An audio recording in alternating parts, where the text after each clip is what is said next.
get it. Mike Sempervive here with you for the next hour talking about professional wrestling, which is something we do every single day here on the Sports Byline Broadcasting Network.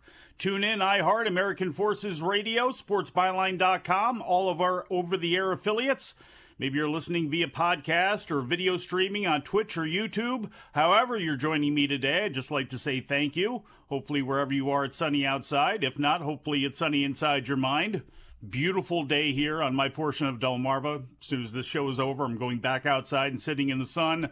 And we need it, too. A lot of violent weather across the Mid-Atlantic over the last couple of days. And I don't know what the weather is like in either Bothell, Washington, or Chicago, Illinois right now. But that's where Bryan Alvarez and Filthy Tom Lawler are, respectively. Filthy Tom is getting ready to face off against Matt Mikowski for Black Label Pro, the BLP Midwest Heavyweight title, which is currently held by Mikowski. If you have a Triller Plus subscription, you can watch that tonight. And hey, good news for those of you who only got a Netflix subscription to watch Jake Paul face off against Mike Tyson. That fight has now been rescheduled Friday, November 15th. And it is still scheduled to take place at AT&T Stadium in Arlington, Texas. The decision to move the fight came last week when it was announced that Tyson was suffering from ulcer complications after boarding a flight. It was stated that Tyson's doctors instructed him to take it easy during training, and that screwed up the entire timeline for the fight, which was scheduled to take place on July 20th. Tyson is 58 years old. Paul is 27 years old. They announced this fight in March. It will be Tyson's first fight of any kind since a November 2020 exhibition against Roy Jones Jr., where he looked really good, but that was preceded by a 15-year gap in inactivity. The rematch between Katie Taylor and Amanda Serrano is going to remain the co-main event and is the actual fight on that show. As always, we've got a lot to get into today. Updates on Chad Gable's contract and Rhea Ripley's shoulder. Give you my predictions for NXT Battleground and New Japan Dominion. No spoiler previews for AEW TV coming up this weekend. Plus a look at last night's TNA Impact. All that and more when we get back from break. Wrestling Observer Live.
No fish could swim this far upshore. Yeah.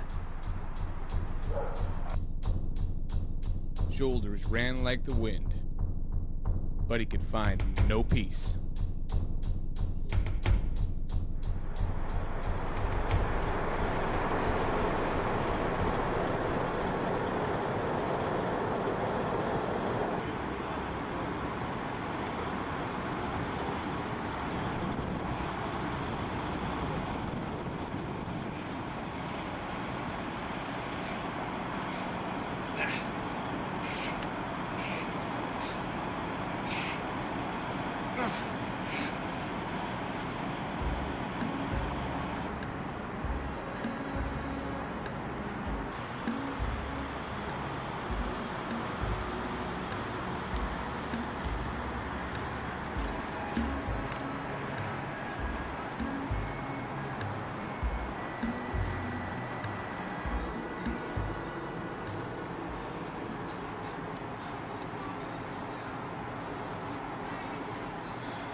back to the show. Mike Sempervive here with you. You know, we do Wrestling Observer Live for an hour at a time every single day, but if you want us 24/7, you can try to find me on Twitter/X. I am at Sempervive. The website is at WONF4W, and the broadcaster is at Sports Byline USA.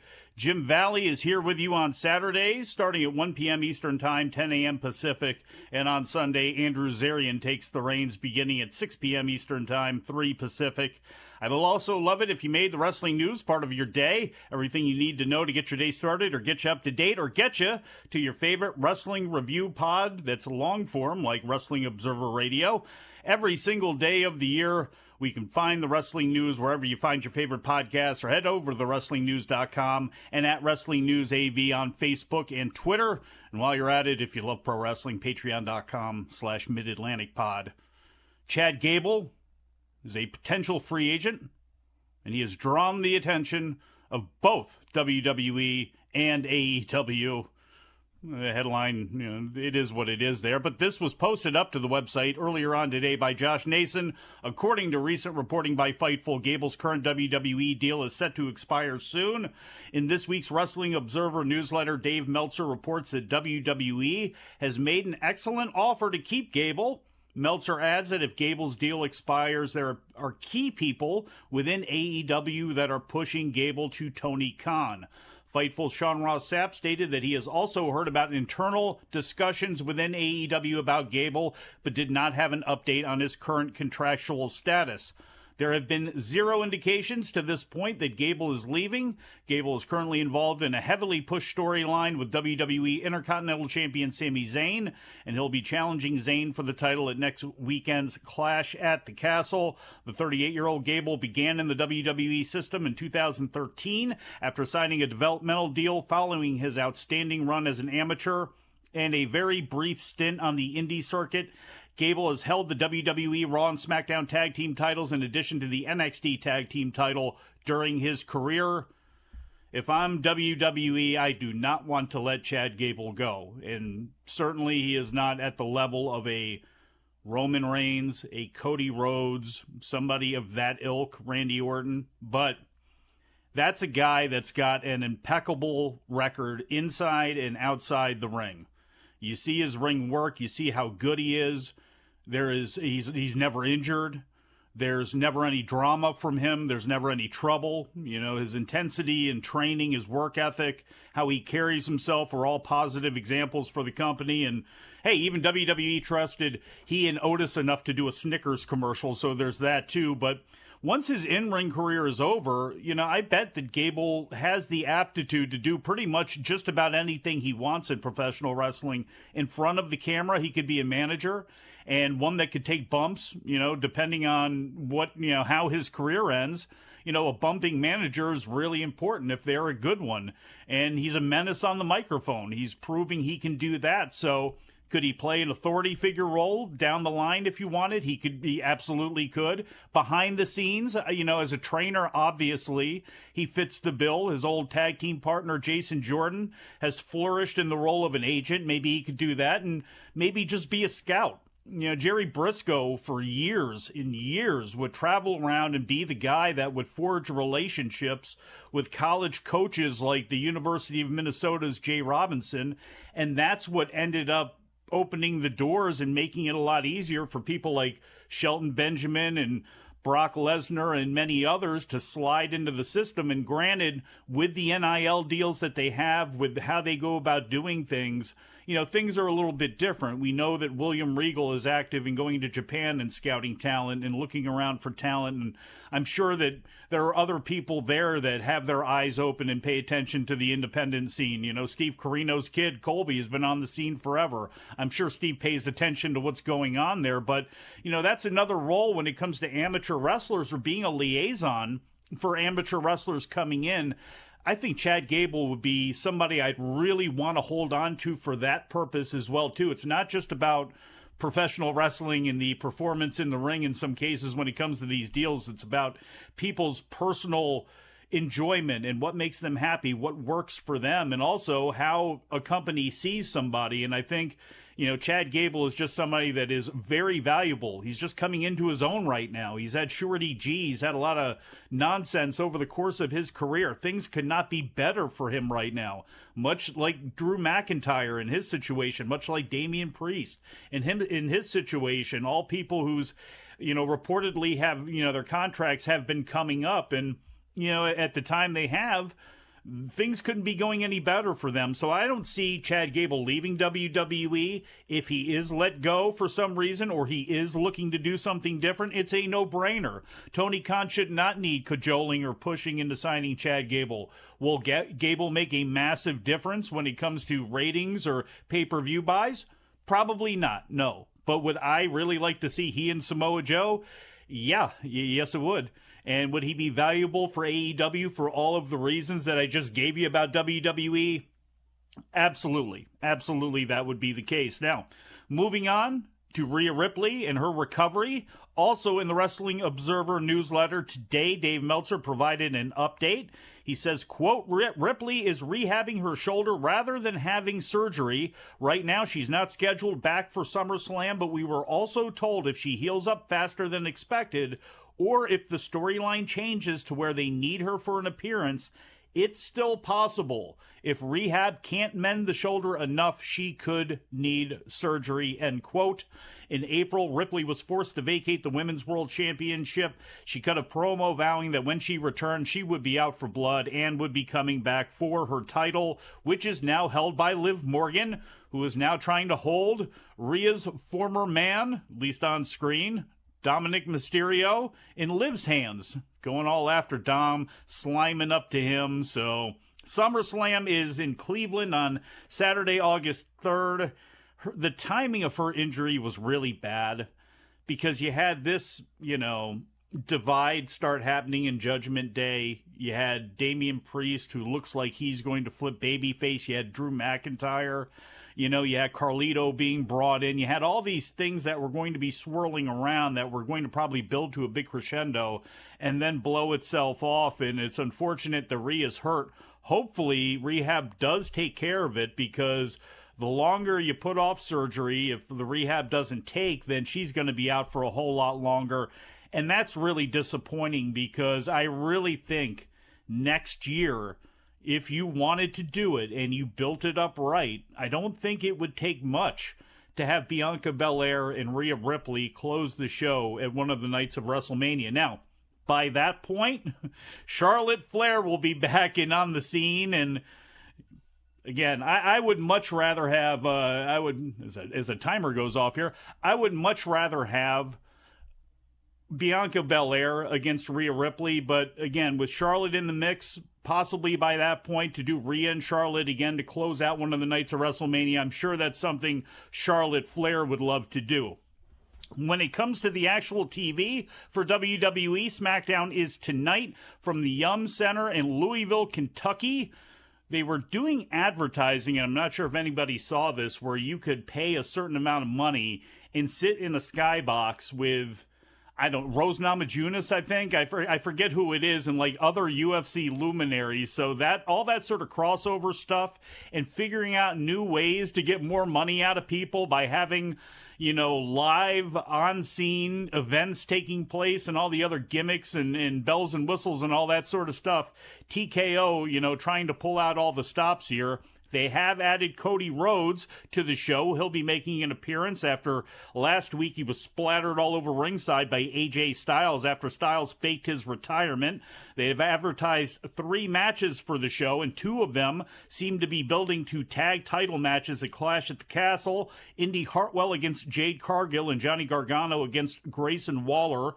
The only other match announced for the show tonight is Angel Garza against Apollo Crews. Also being taped for tonight will be next Wednesday's WWE Speed on X show. It's the number 1 contenders tournament final match between Tommaso Ciampa and Andrade. Got NXT Battleground, New Japan Dominion, plus all of AEW's TV coming up this weekend to get into, and we shall do so when we get back from break. Wrestling Observer Live.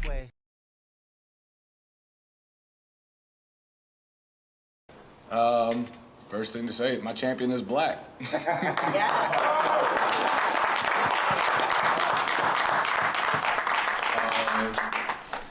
Ton of hard work went into this. Nothing was guaranteed at all. Nothing was handed out to me. I had to do a lot of inner searching to figure out what I needed to change up, what I needed to improve, and have a lot of humility to be honest with myself and say, yeah, you're not great at here, you're not the best in here, and figure it out and just like work at it. No excuses, because like in my culture where I come from, we're not awarded excuses. Excuses get us nowhere or killed. And I'm going to stay alive. I'm going to keep pushing. I have so many things to fight for, so many people to fight for. And that's what drives me every day. I get up early, I stay late, I make the extra drives, and I stay in the weight room. I stay disciplined. I do the things that a lot of other people don't want to do. Get on the plane 2 days earlier than I got to be there, because that's what's required in this, and I want that to be the standard for being a champion. Like we're not rewarded like rest. We got to be restless, because where AEW is and where we're going, like I want the fans to see how hard we're working. I want the people who aren't fans to see how hard we're working to try to join us and be fans and join this company, because this is special. Two back-to-back amazing pay-per-views, Revolution and Dynasty tonight, and I was back-to-back championship matches in both of them. That's never been done in this company as an African-American man. I don't think it's been done in any company, really, this big. Y'all don't quote me on that. Y'all want the sources, go find them, tell me, tell the world, I don't give a damn. But, like, we're doing something special here, and I'm just proud to be the face of the franchise, because this is a dynasty we're building.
Welcome back to Wrestling Observer Live. Mike Sempervive here with you. Bryan Alvarez not here with you because it's a Friday. And Filthy Tom Lawler not here with you because he's in Chicago for Black Label Pro tonight, trying to get his Midwest Heavyweight Championship back from Matt Mikowski. I'm surprised Matt Mikowski, who's featured on a lot of GCW and JCW shows, has not broken out a little bit more. He's very good.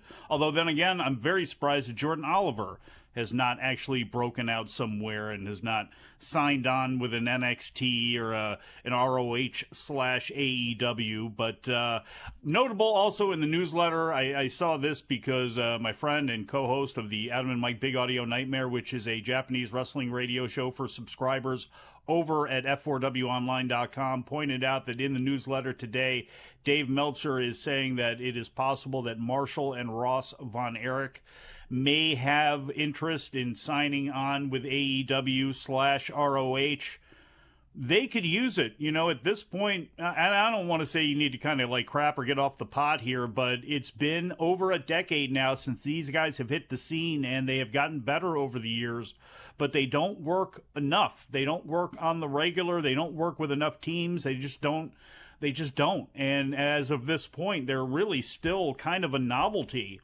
You're having the Von Erichs, the sons of Kevin Von Erich are going to be on the show, the Dynasty, the Legacy, all that. That's what you have. And Ross is 36. Marshall's still a younger guy. He's 31, and I think you can probably get more out of him as a future singles guy looking forward, but they're going to have to kind of jump in and sign with somebody now, and, they could use it. ROH, again, for anything you want to say about ROH or in AEW and the booking and all that, at least they can get reps. They can get dark matches on these shows at the very least, plus getting some more TV time and getting a little bit better. So we'll see what happens there, but you never know. I do want to point out one thing, too, about Clash in the Castle, because, as I mentioned, it feels like we're going to get Gargano and Tommaso Ciampa against Grayson Waller and Austin Theory, which is why they're doing the match tonight. But the women's side is a little bit more murky in my mind, just because I feel like Isla Dawn and Alba Fire are going to get a shot at the title in Scotland. I mean, it only makes sense. It's like Kaylee Ray and Courtney Stewart are Scottish, and Piper Niven is getting her shot. Drew McIntyre getting his shot. So where does Indy and Candice LeRae fit into this? Well, maybe Jade just kills Indy tonight and that's it. But I can also see Jade getting the win tonight, and then Candice attacks her until Bianca makes the save. And we end up with a three-way at Clash in the Castle where Jade and Bianca drop the belts without ever being directly defeated. And you give, Alba Fire the victory, and she rolls up Indy Hartwell and gets the victory. And I know it's cheap, but it also protects Jade. It protects Bianca. People roll their eyes at it, but it's the Women's World Tag Team Championship right now. People will move on fast from it, especially if you get Alba Fire and Isla Dawn defending the title on the regular, and you start getting some stories going there, and it frees up Bianca and Jade to do singles matches, which I think, is going to be their main value. Obviously, you want them together as a unit, but you also want to have Bianca and Jade available to do either, power versus size battles with Nia, or having Bianca and Io having a good match, or whatever it's going to be. Again, it frees them up to do that. NXT Battleground is Saturday on Peacock and the WWE Network from the UFC Apex in Las Vegas, Nevada. Tickets for this show, incredibly expensive and an incredibly small building. I'm sure there's going to be a lot of crossover. I thought they had a really great video when it came to Shayna Baszler and Lola Vice, and I kind of roll my eyes a little bit at the feud and how the whole thing has come about, and the entire use of NXT Underground with Natalya and Lola. I just thought it was less than stellar, and I would have liked to see it be more of a Josh Barnett's Bloodsport style of thing, and we may have that here. I'd like to think we have that here with Shayna Baszler and Lola Vice, and look, I'm not saying that you can't put the WWE spin on it. I'm not saying that you can't do wacky things or do things that you wouldn't necessarily see in a Bloodsport environment, but also keep it serious here. Make Lola Vice a little bit more of a threat. We know she can shake it, that's for sure, because she loves doing that, and she's got good kicks and good strikes. But also, let's flesh her out a little bit more. Let's add some toughness to her. Let's add some her trying to fight back and trying to escape Shayna. And I'm taking Shayna Baszler in this match. Maybe I shouldn't do that. Maybe Shayna's going to get distracted and Lola's going to land a strike, and that's what's going to end things. But I'm picking Baszler, but don't put your money on it, because, again, Lola Vice could, because she is a striker, get the victory. But I thought the video package, if you did not see it, I'm sure it's all over WWE social media. Check it out, because I thought it was really, really well done. The main event of the show, Trick Williams and Ethan Page for the NXT title. Hard to believe that they would take the title off of Trick Williams. In fact, it's impossible to believe that they're going to do that. Now, what makes the most sense? Noam Dar. All he's got to do is cause a distraction. He doesn't even need to interfere. So you have a good guy and a fan favorite and a clean wrestler picking up a tainted victory. Just have him be a distraction. You got Lash Legend out there. I'm sure she's going to be a distraction, but I have a feeling we're getting Ethan Page and Noam Dar to clean up the fact that Page was the one that attacked Noam. So Trick Williams gets the victory here. On NXT coming up this week, we either have Ethan Page and Ramdar, or we go ahead and start that process going. Oro Mensah, after the show, as I mentioned, when Brian was talking about NXT a couple of days ago, they did have a internet exclusive, a social media exclusive, where Oro Mensah attacked Ethan Page, so we'll probably get that set up first. The most intriguing match on the show for a lot of people, the NXT Women's Championship. Roxanne Perez defends against TNA Knockouts World Champion Jordynne Grace. I would think it's going to be Roxanne Perez. Could you absolutely have Jordynne Grace win that title?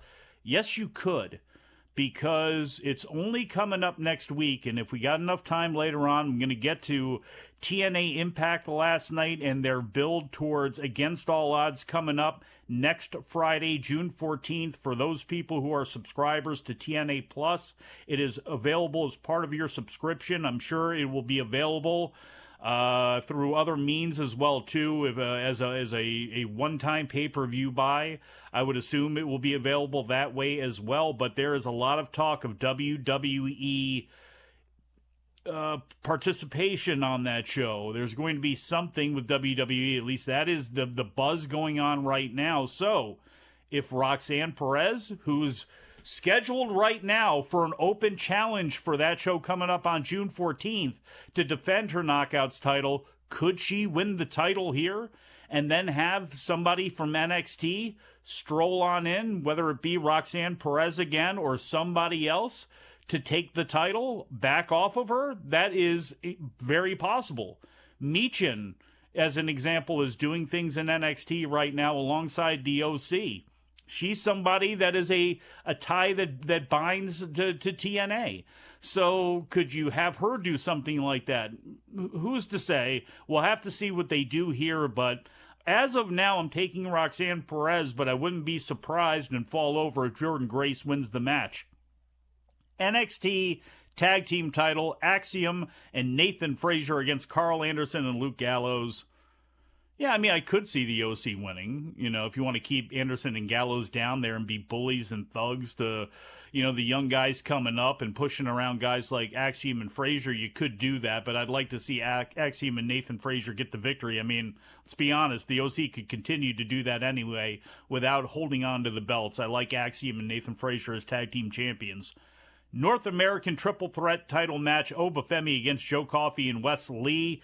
Unless your goal is to do what I was saying when it comes to the possibility and my fantasy booking about what they could do with the WWE Women's Tag Team title, well, that's the same way it comes to this North American title match. Unless you're going to have Wes Lee defeat Joe Coffey or vice versa, there's no way Obafemi is losing this match. Certainly no way he's getting pinned cleanly. And I think it would be insane to have him lose it anyway. I like him with the belt. I like him as a character right now. It's still something that they need to flesh out more with him, getting more comfortable on the microphone, the guy's got almost no experience whatsoever, and he's already a believable guy in the ring, but certainly needs some more seasoning. But hold on to that belt. I like the idea of him with that title. As I mentioned, Shayna Baszler, I'll pick her over Lola Vice, but I won't be surprised if Lola gets the victory. And then the North American six-way ladder match to determine the first women's North American champion. Michin, Fallon Henley, Lash Legend, Sol Ruka, Jada Parker, and Kalani Jordan. There's a lot of blue chips there as far as, characters for the future up on the main roster in WWE, in the same way that Tiffany Stratton is now up there. Kiana James, we'll see how things go there. They just started to put her in the mix this past week on Raw. To me, Fallon Henley is the one you want to win this, to be your first champion. She's the one with by far the most experience there. She's by far the best worker. Well, I take that back. Michin is the one with the most experience there. But when it comes to NXT terms, to me, Fallon Henley winning that belt and kicking it off makes the most sense. So she could then pass it on to maybe somebody like a Kalani Jordan down the line. Got a whole lot more to get into when we get back from break. Wrestling Observer Live.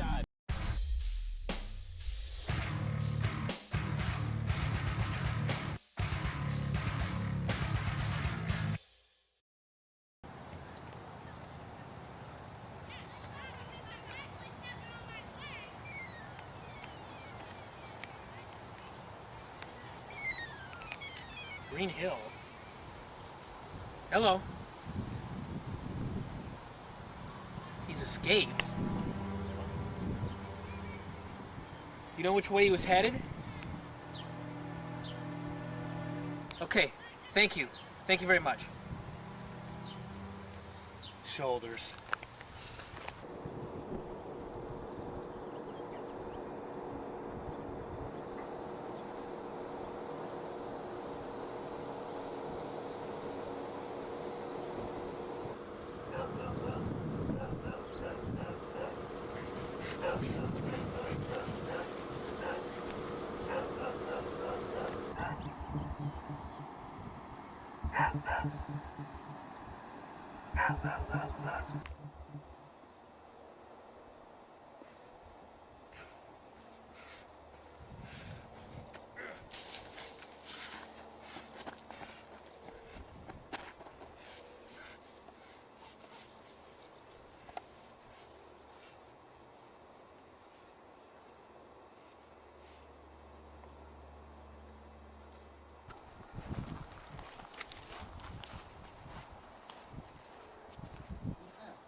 He's been here.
It's Vinny's straitjacket.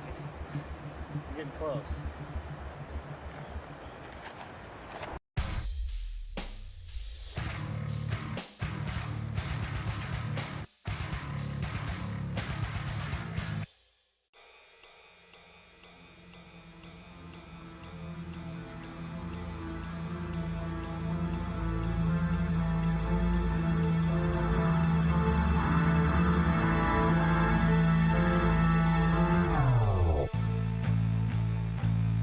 Mike Sempervive here with you. Wrestling Observer Live.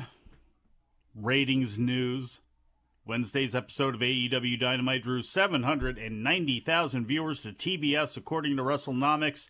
That is slightly up from last week's audience of 787,000, and the best the show has done since April 10th, when it was the last time that it was over 800,000 people. They have not been consistently over 800,000 people since February. The rating in the 18 to 49-year-old demographic was a .28, up from last week's .25, and also the best they've done in the demo since April 10th. Still not back over 400,000 yet in the demo, but they were close to it this week. So with the NBA playoffs out of the way, with the NHL playoffs out of the way, and we're down to the NBA Finals and Stanley Cup Finals, again, no excuses anymore. You've got the build going, leading things into Forbidden Door, and obviously you've created some attention because you've already announced Swerve and Ospreay is going to be coming up. You got MJF back on the scene as well, too. Hopefully over time, people like Miro come back. Hopefully everything is lovely with Ricky Starks and he can get back in the mix. You got Jamie Hayter, who I know Tony Khan said there's no timetable for her return, but again, you know, all these pieces start coming back and they can start getting a groove and start getting some things going by the time we get to All In and All Out. You know, for their sake, hopefully they're running on all cylinders. Rampage is tonight on TNT with matches that were taped on Wednesday night after Dynamite in Loveland, Colorado. This is your Colorado? Did I say that? Colorado. Here's your no spoilers rundown of the card. Penta El Zero Miedo takes on the Butcher. Brian and I talked about Penta's contract situation yesterday. Dave writes about it in this week's newsletter as well. He says that Tony Khan has indicated confidence in re-signing Penta. Meltzer noted that there was some unhappiness with the 39-year-old surrounding his inability to be on the same AEW events with CMLL wrestlers, as he has been affiliated with AAA in the past. But this week, those issues seem to have been rectified. Meltzer did note that some people think that Penta is looking to buy the rights to his name so he can use it elsewhere like WWE if needed. It would make sense considering, he stemmed from, his origin story was Pentagon, and you couldn't use that since AAA owns the rights to that, and we ended up with Penta El Zero Miedo, which is a little unwieldy, but, there you go. And as I noted, with his relationship with George Kittle, with the fact that, WWE has not been able to get out of their own way for the most part when it comes to the Latin American market and expanding their reach in Mexico and taking first-generation Mexican-American fans and turning them. They have not done a good job with that. I don't think anybody's really been able to do a good job with that, even though WWE, just because of size purposes, ends up, having more Hispanic and Spanish-speaking fans than almost anyone. But really, nobody, even though people have been featured here and there, no one's really been able to really, grab hold of it. And somebody's going to do it sooner rather than later. Somebody has got to replace Rey Mysterio Jr. There's got to be somebody who can come along.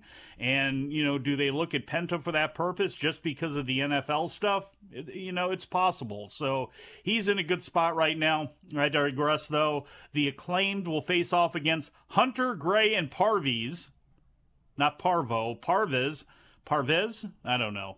Whatever, it doesn't matter. The Acclaimed are probably going to win there. Gates of Agony take on Private Party. Non-title six-man tag, the Bang Bang Gang of Austin Gunn, Colton Gunn, and Jay White will face off against Caleb Crush, Chris Wilde, and Tyler Payne. I don't know when Juice Robinson can come back, but as soon as he can get back in the ring, I don't care if they hold on to the six-man titles or not. And I'm not saying break up the Bang Bang Gang. In fact, I would absolutely not do that. But as a foursome, please, can we let Juice Robinson and Jay White team up and just do that? Let's do that. Tony Storm will also face off, Tony Storm's opponent coming up at Forbidden Door, Mina Shirakawa, will be wrestling, and she'll be taking on Tony Storm's last opponent that she had at the pay-per-view, Serena Deeb. So that's what you got for tonight on Rampage. Collision, live Saturday night on TNT from the Mid-America Center in Council Bluffs, Iowa. It's the first time AEW's come to the building. There was a group called Pro Wrestling Phoenix, which has run there a couple of times during the Comic Con, which it takes place every year. In addition to Collision, ROH is, of course, also going to be taping as well. 3 matches announced for the show thus far. Orange Cassidy against Kyle O'Reilly. Non-title match with Women's World Champion Toni Storm against Lady Frost. And Blackpool Combat Club's Claudio Castagnoli and Wheeler Yuta against FTR, and because Jon Moxley is not there, FTR cannot get their revenge for being just laid out flatter than a plate of pea in the middle of the ring by the Blackpool Combat Club's Claudio and Jon Moxley. Moxley's in Japan. I'm sure FTR is going to get the victory here. I'd like to think FTR is going to get the victory here, but we'll see. If they're going after the Young Bucks, which they have announced they have on last week's show, that they're going to continue to do so, at some point they got to win a match, and this would be good.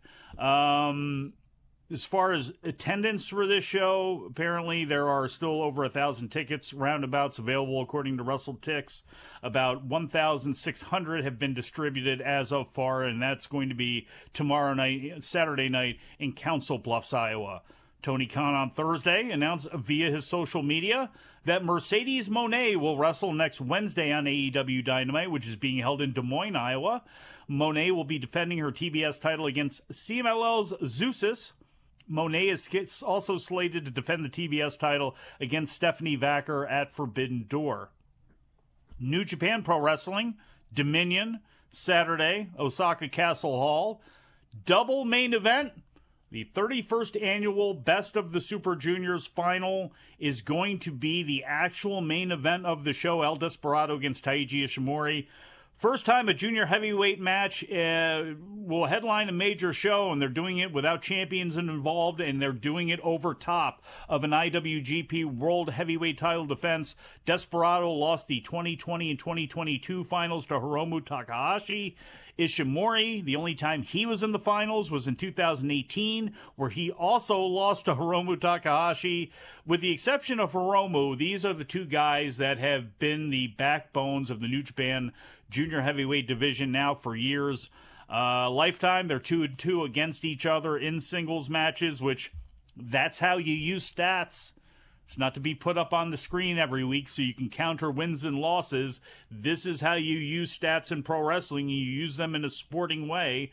And these two guys, over their careers, are tied up against each other. Who will get superiority and who will get another title match against Sho, who, my God, has not been a very good champion thus far. House of Torture Sho beat Yo when he dislocated his shoulder in the first minute of the actual match, and then Sho also went on to defeat Doki in his second title defense. He beat Desperado. For those of you who don't maybe forgot about this or didn't know this, beat the guy by countout to win the title, if that tells you what the state of some of New Japan's booking is right now. And the said IWGP Junior Heavyweight Champion Sho is going to be a part of the other piece of this double main event, the lumberjack match between Jon Moxley and Evil. On paper, this is a literal garbage match. It's a lumberjack match so we can have an excuse to have a bunch of House of Torture interference and plunder be introduced. Evil is... he's been world champion. He does not need to be it again. House of Torture, Dick Togo, Sho, Ren Narita, Yoshinobu Kanemaru, Yujiro Takahashi, those are going to be his lumberjacks. Moxley has chosen Shooter, Shota Umino, along with third-generation New Japan guys like Yuji Nagata, Tiger Mask, Hiroshi Tenzan, and Togi Makabe to be his lumberjacks. Apparently Manabu Nakanishi too busy. Never open weight title also on. By the way, Jon Moxley's going to win that. Never open weight title on the show. Shingo Takagi defends against Hinare. I think I talked about this. Maybe it was on last week's show. I would put the belt on Hinare. See what you can do with him. Shingo doesn't need that belt. It would be a massive victory for Hinare, and it would be probably a good way to kind of like push him up into the upper echelon here. Him, Gabe Kidd, Hikuleo, there's a handful of guys, young guys that they have there that look like they're going to be their future. Hinare is one of those dudes. Let's start going with it now. I have no idea who's going to win the IWGP Tag Team title / strong open weight tag team title match. It's a four-way. Kenta and Chase Owens, Hikuleo and El Phantasmo, Hiroki Goto and Yoshihashi, and Shane Haste and Mike Nichols. Hikuleo and Phantasmo are the strong champions. Kenta and Chase Owens are the IWGP World Tag Team champions. I guess it really just depends on who do you want to come and be on Forbidden Door. And I'll go with TMDK, Shane Haste and Mikey Nichols winning the belts.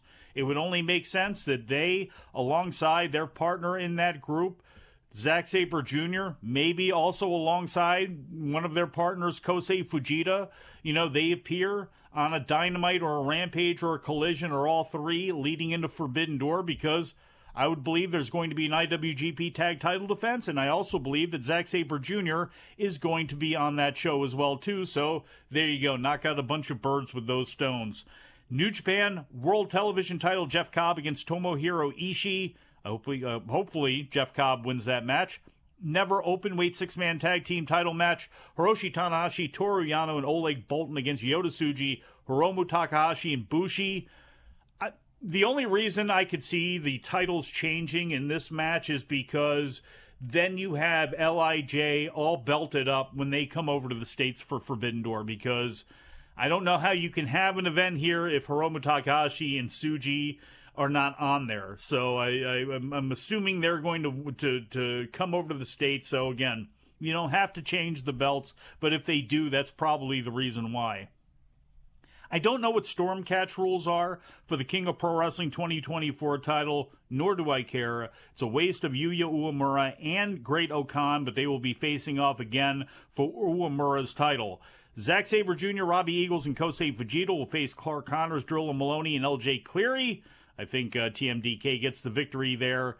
And then, in what will be a night off and surely a lot of comedy, Tetsuya Naito, the former IWGP World Heavyweight Champion, will face off against Callum Newman. Callum Newman. Tetsuya Naito.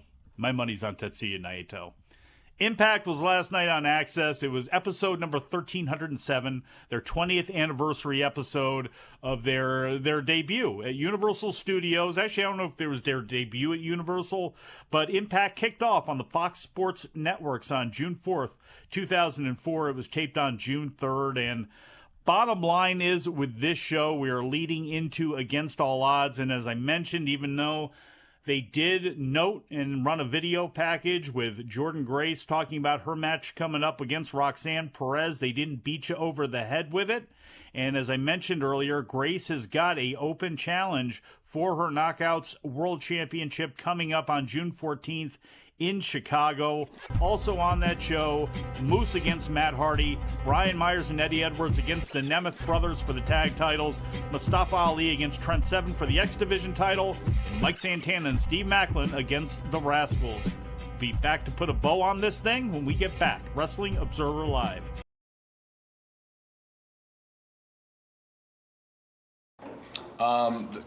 Friends of mine, seeing like friends like my friend Kofi, like that's the last 5 years was like probably one of the most biggest inspirational things you've ever seen, not just in Black history, but just wrestling history, period. And it's like, that's motivating, that's inspiring, and that makes me want to, like, I want to do that for the next generation, you know? And like, I don't want to just do it once, I want to do it multiple times, you know? And the fact that I was able to somewhat try to recreate a feeling like that in just a small amount of time, not like 20 years later, not, 15, 30, 40 years later, but like that close in time, that's progress in my opinion, in my mind, it's not just me, it's a team. Like Nana's a part of that. Like my people, my family, all these people right here, none of this happens without any of these guys together. All this is like pushing me, like pulling something out of me that I didn't know I had. Like Tony believing in me, putting me in the opportunity. He didn't give me anything. He gave me an opportunity to make something out of it. And it was up to me to do the work. And that should go for anybody, not just any Black person, any person, period. Right. You're never given, like some people, I hate the feeling of like hearing on social media, I'm like, oh, they weren't given a chance. I'm like, no, they were given chances. What did they do with those chances? You're given chances, whether they big or small, but you gotta make something out of that shit. I was given small opportunities, company after company after company, time and promotion, and like, it didn't matter. I found a way to make something out of it, and I pushed forward, and I made it uniquely me. It was Swerve doing it. It wasn't another wrestler doing it. It was Swerve doing it. Like, that's the only way to progress in this game. And like, if you listen to my podcast, my man Montez is right over here. We say this shit every freaking episode. We just had Adam Copeland on today saying the same shit we do every episode, every week. Every like, we put out that content because it's not just content of us talking. These are tools. We want to give tools to the people of the next generation. Go out and listen to that, because it's not just us saying it. It's people that have been there and done it that are saying the same shit that I'm saying. Maybe if it's not coming from my mouth, maybe it's coming from our guest's mouth. Maybe that's going to change someone else's life. Maybe that's going to get them to get up and be inspired to move forward and do something that they were missing. Some as small as they were missing a little nugget, and they go and listen to these people that have done it, been successful in all acts of just entertainment, all acts of the world. They can go out there and find something, and it's a tool to go and move and possibly do something like this,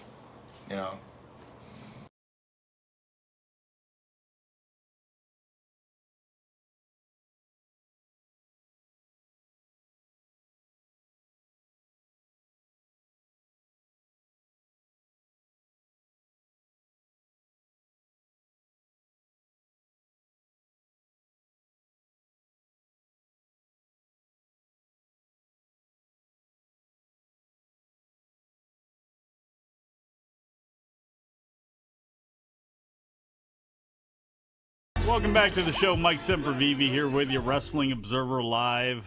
I don't think there's really anything more to say. Not really, at least.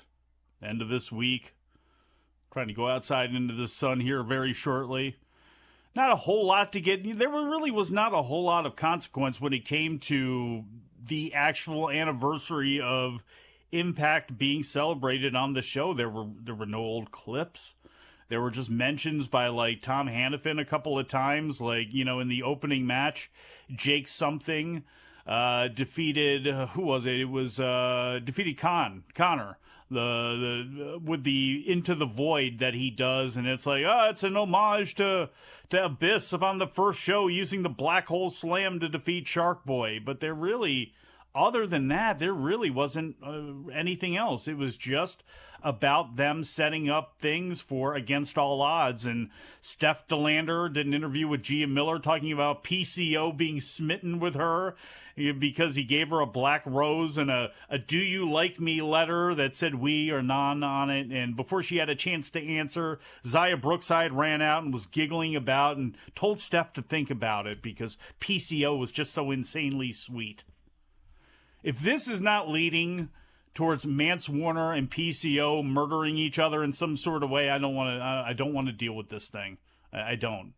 Other than that, Mike Bailey, Trent Seven defeated Mustafa Ali and Campaign Singh, the former Champagne Singh, after 7-pin Singh, and that's leading into Seven challenging Ali for his X Division title at Against All Odds. And you know, time is running out here. You know, Ali, around WrestleMania weekend, I think he signed like 2 months worth of dates for TNA. And we are kind of getting to the end of that here. So I really wouldn't think that Trent Seven would win the title.